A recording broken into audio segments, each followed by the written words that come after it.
Assalamualaikum warahmatullahi wabarakatuh. Kami dari kelompok 7 dengan materi desain pembelajaran R&D, yaitu dengan beranggotakan Sylvia Rahma, Rohatul Munawaroh, Afifah Nabila, Lukmanul Hakim, dan saya sendiri Putri Sinta Ramawati. Baik, untuk materi pertama akan dipaparkan oleh teman saya. Baik, di sini saya akan menjelaskan mengenai model pengembangan penelitian Brook and Gold. Jadi Brook and Gold menyatakan bahwa penelitian dan pengembangan adalah model pembangunan basis industri di mana temuan penelitian yang digunakan untuk merancang produk baru dan prosedur yang kemudian secara sistematis dilakukan uji coba lapangan, kemudian dievaluasi dan disempurnakan sampai temuan tersebut memenuhi kriteria efektivitas, kualitas tertentu, atau standar tertentu.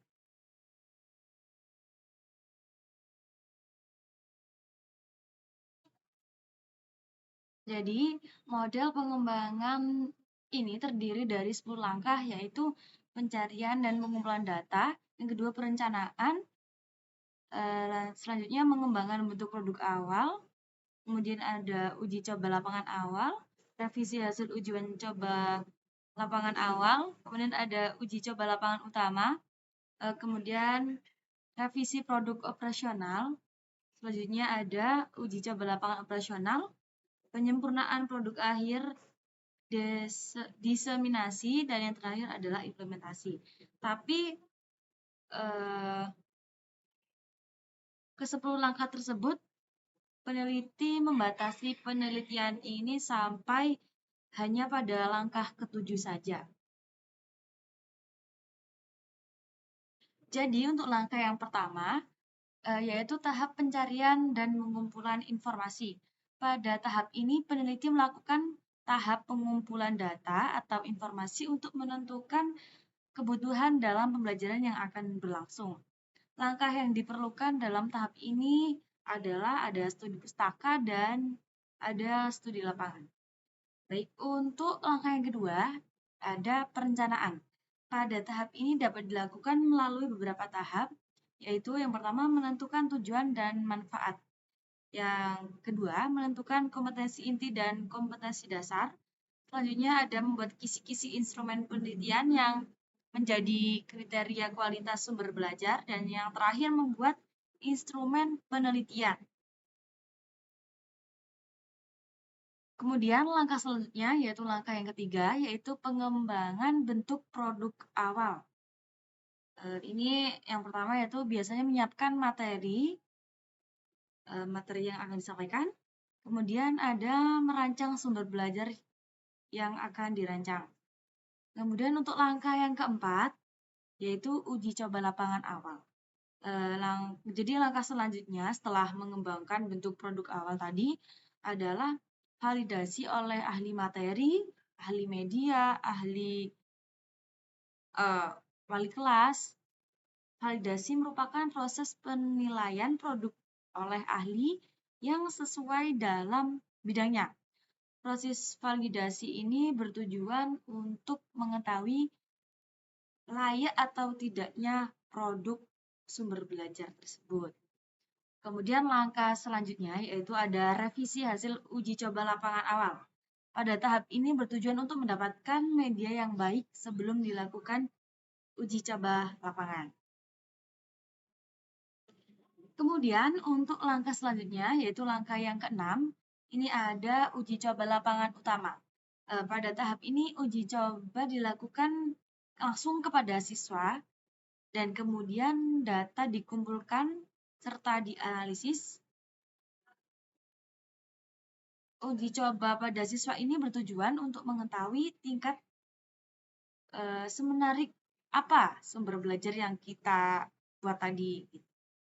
Selanjutnya yang terakhir ada revisi produk operasional. Pada tahap ini dilakukan setelah uji coba lapangan utama dan hasil dari uji coba tersebut digunakan untuk melakukan perbaikan. Baik, di sini saya Putri Sinta Ramawati menjelaskan tentang model penelitian R&D menurut Dick and Carey, model pengembangan buku. Untuk langkah-langkahnya sendiri yaitu ada 10. Yang pertama ada mengidentifikasi tujuan pembelajaran, yaitu kegiatan analisis ini dilakukan dengan melihat keadaan nyata yang ada di lapangan, bagaimana kesenjangan yang terjadi, apa yang harus dipenuhi, dan apa yang kurang dalam suatu pembelajaran yang ada di lapangan tersebut. Nah, lalu yang kedua ada melakukan analisis pembelajaran. Nah, setelah melakukan tahap tadi, yaitu tahap selanjutnya yaitu analisis tujuan umum dalam pembelajaran, yaitu mengidentifikasi tahapan utama tentang apa yang didemonstrasikan sebagai tanda dari menentukan sebagai tanda dari ketercapaian tujuan pembelajaran. Nah, tujuan utama dari analisis pembelajaran ini yaitu untuk menentukan komponen utama dari tujuan pembelajaran dengan melihat keterampilan dan pengetahuan yang diperlukan siswa. Nah, juga serta menentukan proses-proses dan prosedur untuk mencapai tujuan pembelajaran. Nah, dalam analisis pembelajaran ini, peneliti itu menentukan ada keterampilan, pengetahuan, dan sikap. Nah, di sini kan yang diperlukan siswa dalam pembelajaran tersebut yang nantinya akan digunakan untuk produk pembelajaran yang akan dikembangkan. Yaitu nomor 3, analisis pelajar dan konteks pembelajaran. Maksudnya apa? Yang pertama itu kan ada analisis siswa, yaitu meliputi kemampuan awal anak, motivasi belajar anak, sikap anak terhadap suatu pembelajaran, cara seperti apa yang disenangi gitu pada saat pembelajaran. Nah, nanti akan menjadi pertimbangan dalam mendesain produk yang akan dikembangkan gitu. Terus itu yang analisis siswa. Nah, ada konteks pembelajaran, yaitu menganalisis meliputi materi, strategi yang digunakan dalam pembelajaran pada saat di sekolah. Nah, nanti pada analisis ini diperlukan agar bermanfaat bagi anak yang disesuaikan dengan kebutuhan dan karakteristik anak. Nah, dengan melakukan pengamatan ini, anak melihat perlunya pembelajaran anak dilakukan melalui bermain, di mana dapat membangkitkan motivasi belajar dan juga menyenangkan bagi anak. Dan selanjutnya ada merumuskan tujuan performansi pembelajaran yaitu peneliti harus menetapkan tujuan pembelajaran secara spesifik. Nah, dalam tujuan merumuskan performansi ini yaitu menjawab pertanyaan kemampuan apa yang akan didapatkan dari proses pembelajaran. Nah, intinya pada tahap ini tuh menggambarkan tujuan khusus gitu untuk tujuan khusus program yang akan dikembangkan ini. Nah, produk yang dikembangkan adalah model permainan misalnya seperti itu. Terus yang kelima ada mengembangkan instrumen penilaian, yaitu mengembangkan instrumen penilaian yang secara langsung berkaitan dengan tujuan khusus operasional. Nah, dalam menyusunnya, yaitu mencakup indikator-indikator tertentu dan penilaian untuk mengukur suatu produk yang akan dikembangkan apakah sudah baik atau belum. Nah, pada tahap ini ada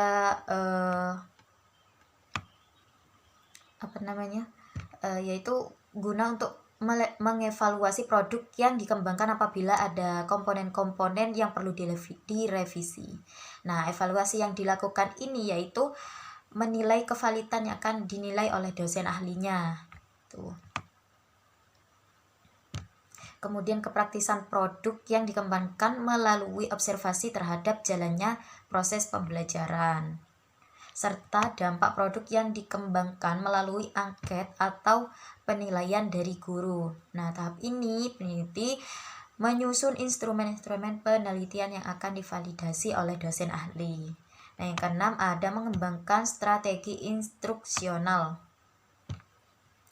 Nah, strategi ini tuh lebih kepada bagaimana peneliti dalam mempromosikan atau mempresentasikan desain produk yang dikembangkan kepada anak. Nah, tentunya strategi ini kepada karakteristik anak yang sudah dirangkum pada tahap sebelumnya. Terus selanjutnya ada pengembangan dan memilih bahan ajar. Nah, pada tahap ini yaitu mengembangkan dan memilih bahan pembelajaran. Nah, pengembangan materi pembelajaran perlu dilakukan mulai dari penyusunan, perencanaan pembelajaran agar dapat tercapai hasil belajar yang optimal. Nah, bahannya sendiri yaitu perpaduan atau langkah-langkah penggunaan produk, materi pembelajaran serta alat dan bahan sebagai penunjang. Nah, materinya juga disesuaikan dengan konsep bagaimana anak itu belajar, seperti itu. Terus yang kedelapan ada mendesain dan melakukan evaluasi formatif, yaitu evaluasi yang dilakukan saat proses, prosedur, atau produk yang dikembangkan. Nah, pada evaluasi formatif ini ada 3 langkah, yaitu uji coba, one-to-one trying out, maksudnya ujian coba perorangan gitu ya. Uji coba perorangan dilakukan dengan 1-3 atau lebih subjek yang berhadapan langsung dengan peneliti. Dengan memilih siswa perlu dipertimbangkan kemampuan siswanya, yaitu maksudnya siswa yang berkemampuan tinggi atau yang rendah gitu. Terus ada uji coba kelompok kecil, small group tryout. Terus uji coba lapangan, field tryout. Terus yang selanjutnya ada melakukan revisi terhadap produk yang dikembangkan. Nah, revisi ini yaitu berupa masukan, kritikan, saran dari tim peneliti dan melihat hasil observasi di lapangan terhadap produk yang dikembangkan, dilakukan revisi sesuai dengan kekurangan yang ada. Terus ada merancang dan mengembangkan evaluasi sumatif. Nah, ini dilakukan setelah produk yang dikembangkan selesai dievaluasi secara formatif dan direvisi. Nah, apabila produk pengembangan ingin digunakan dalam kalangan yang cangkupannya lebih luas, perlu dilakukan evaluasi sumatif. Nah, evaluasi ini tidak melibatkan peneliti melainkan penilaian independen, yaitu praktisi pendidikan yang menentukan apakah produk yang dikembangkan ini akan digunakan atau tidak dalam setiap proses pembelajaran dengan instrumen yang telah standar. Nah, hal ini merupakan satu alasan bahwa tahap evaluasi sumatif tidak termasuk pada rangkaian pengembangan. Mungkin itu saja dari saya. Terima kasih. Yang selanjutnya yaitu ada model pengembangan media ADI. Nah, model pengembangan media ADI ini adalah suatu pendekatan sistematis yang digunakan untuk merancang, mengembangkan, dan mengimplementasikan media pembelajaran yang efektif. ADI ini adalah singkatan dari Analysis, Design, Development, Implementation, dan juga Evaluation. Nah, dapat diartikan sebagai analisis, desain, pengembangan, implementasi, dan juga evaluasi. Nah, setiap tahapan-tahapan ini memiliki tujuan dan kegiatan yang berbeda. Dan tahap-tahap ini dapat dilakukan secara berurutan atau dapat melibatkan iterasi dan juga revisi. Yang selanjutnya yaitu penjelasan singkat tentang setiap tahap-tahap dalam model ADI. Nah, yang pertama yaitu analisis. Nah, tahap analisis ini melibatkan identifikasi kebutuhan pembelajaran dan pemahaman yang mendalam tentang karakteristik audiens dan konteks pembelajaran. Di tahap ini perlu dilakukan analisis tentang apa yang harus dipelajari, tujuan pembelajaran, dan apa yang sudah diketahui oleh audiens. Informasi ini akan membantu dalam mengidentifikasi metode dan media pembelajaran yang sesuai. Nah, yang kedua yaitu ada desain. Tahap desain melibatkan perencanaan rinci media pembelajaran. Di tahap ini, tujuan pembelajaran ditransformasikan menjadi rencana pembelajaran yang spesifik dan efektif. Termasuk dalam tahap ini adalah merancang struktur dan format media. Termasuk dalam tahap ini adalah merancang struktur dan format media, mengembangkan skrip atau storyboard, serta merencanakan interaksi dan navigasi yang sesuai dengan tujuan pembelajaran. Yang selanjutnya yaitu ada pengembangan atau development. Tahap pengembangan ini melibatkan pembuatan media pembelajaran berdasarkan rencana dan desain yang telah disusun di awal tadi. Nah, di tahap ini materi pembelajaran direkam, dikembangkan, atau dibuat dengan menggunakan teknologi dan alat yang sesuai. Media tersebut dapat berupa video, audio, animasi, teks, gambar, atau kombinasi dari beberapa elemen-elemen tersebut. Selanjutnya ada implementasi atau implementation. Di tahap implementasi ini, tahap ini adalah saat media pembelajaran diperkenalkan kepada audiens. Media tersebut dapat diakses melalui platform online, aplikasi mobile, atau media fisik, tergantung pada jenis media dan konteks penggunaan. Penting untuk memastikan bahwa media pembelajaran dapat diakses dengan mudah dan sesuai dengan kebutuhan audiens. Mengimplementasikan media tersebut. Nah, yang terakhir yaitu ada evaluasi. Tahap evaluasi ini melibatkan penilaian terhadap efektivitas media pembelajaran. Evaluasi dapat dilakukan selama dan setelah implementasi untuk mengukur sejauh mana media pembelajaran mencapai tujuan pembelajaran dan memenuhi kebutuhan audiens. Hasil evaluasi digunakan untuk memperbaiki dan mengembangkan media pembelajaran di masa depan. Nah, model ADI dapat diulang-ulang dan diiterasi jika diperlukan. Penting untuk mencatat bahwa dalam pengembangan media pembelajaran, kerjasama antara desainer media, instruktur, dan audiens sangat penting guna mencapai hasil yang efektif dan memenuhi kebutuhan pembelajaran.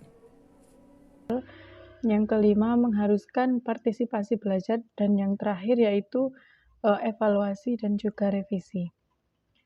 Berdasarkan beberapa pandangan para ahli juga disimpulkan bahwa desain Azure dengan menggunakan model Azure ini merupakan sebuah desain pembelajaran yang dirancang untuk difokuskan pada perencanaan pembelajaran agar terciptanya aktivitas pembelajaran yang efektif dan juga efisien.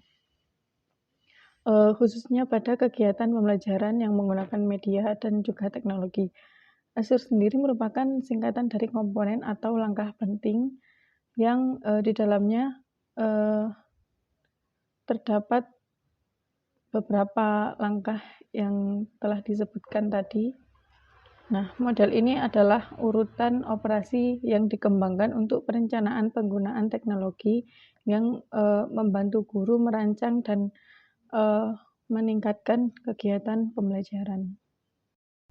Baik, materi terakhir adalah model pengembangan media pembelajaran interaktif oleh Lee and Owen. Model pengembangan ini merupakan model yang dikhususkan untuk mengembangkan multimedia. Jadi medianya itu berupa multimedia. Model pengembangan ini dikatakan sebagai model prosedural karena urutannya itu tersusun secara sistematis. Kemudian ada beberapa langkah-langkah pengembangan model ini, yaitu ada 5. Yang pertama, penilaian atau analisis. Analisis ini berupa analisis kebutuhan, kemudian analisis awal dan akhir. Tahap pertama itu tahap penilaian dan analisis yang dibagi menjadi 2, yaitu penilaian kebutuhan dan analisis awal dan akhir, di mana penilaian kebutuhan ini dilakukan dengan metode wawancara secara langsung dan observasi. Kemudian analisis awal dan akhir, tahap ini bertujuan untuk mendapatkan informasi yang lengkap mengenai apa yang akan dikembangkan. Kemudian analisisnya itu ada 10, yaitu analisis siswa, analisis teknologi, analisis situasi, analisis tugas, kemudian analisis kejadian penting, analisis tujuan, analisis masalah, analisis media, kemudian ada analisis data yang sudah ada, dan analisis biaya, di mana masing-masing itu dianalisis untuk mendapatkan informasi atau mendapatkan data yang akan digunakan sebagai bahan pertimbangan mengembangkan model pembelajaran. Kemudian tahap selanjutnya yaitu adalah tahap desain yang mencangkup serangkaian kegiatan, yaitu membuat jadwal pengembangan multimedia, kemudian merancang spesifikasi, kemudian merancang struktur materi yang akan dimasukkan, menyiapkan perangkat yang diperlukan dalam proses validasi ahli dan uji coba audiens. Tahap ketiga, tahap selanjutnya itu tahap pengembangan produk, di mana produk yang udah ada itu dikembangkan, kemudian diterjemahkan spesifikasi produk dalam wujud fisik, kemudian menjadi software multimedia interaktif. Kemudian tahap pengembangan itu tadi meliputi serangkaian kegiatan sebagai berikut. Yang pertama, membuat soft storyboard yang berfungsi sebagai pedoman bagi pengembangan dalam input materi, kemudian pengembangan desain interface yang akan digunakan dalam produk multimedia interaktif, kemudian ada mengembangkan penyajian konten yang disajikan dalam multimedia interaktif, kemudian selanjutnya melakukan review atau perbaikan yang diperlukan sehingga produk dinilai layak untuk diterapkan dalam proses pembelajaran. Kemudian yang terakhir, pengemasan produk dalam bentuk CD atau compact disc. Tahap keempat, ada implementasi. Tahap ini dilakukan validasi ahli media dan validasi ahli materi. Apakah media ini sudah layak untuk diaplikasikan ataukah belum?